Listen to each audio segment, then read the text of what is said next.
10,000 Australia থেকে ৮৩৫৮ kilometre পথ পাড়ি দিয়ে শ্রীলঙ্কায় এসেছেন এক ক্রিকেট ভক্ত।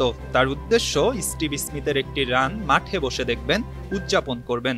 গল স্টেডিয়ামের গ্যালারিতে একটি ব্যানার উঠছিল।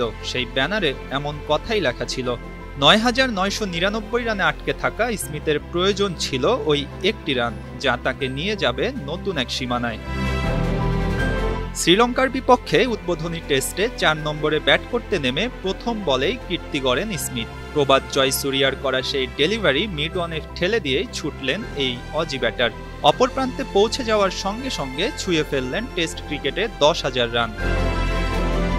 অস্ট্রেলিয়ার চতুর্থ ও বিশ্বের ১৫তম ব্যাটার হিসেবে এই মাইল ফলক স্পর্শ করলেন স্মিথ। এর আগে দেশটির হয়ে রিকি পন্টিং, অ্যালান বোর্ডার ও স্টিভ ওয়ার ঝুলিতে একই কীর্তি রয়েছে। চলতি মাসের শুরুতে ভারতের বিপক্ষে সিডনি টেস্টের সুযোগ আসে স্মিথের সামনে।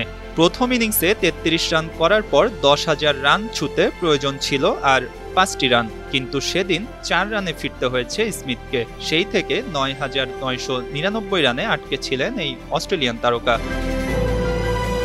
অবশেষে অধিনায়কের আর্মব্যান্ড পরেই ১০,০০০ রানের ক্লাবে প্রবেশ করলেন স্মিথ। এদিন সাদা পোশাকের ক্রিকেটে ৩৪তম সেঞ্চুরির মালিকও বনে গেছেন তিনি। গল টেস্টের প্রথম দিন শেষে ২ উইকেট হারিয়ে ৩৩০ রান সংগ্রহ করেছে অস্ট্রেলিয়া, যেখানে স্মিথ ১০৪ রানে এবং ওসমান খাজা ১৪৭ রানে অপরাজিত আছেন। মঈন হাসান, ৫২ টিভি।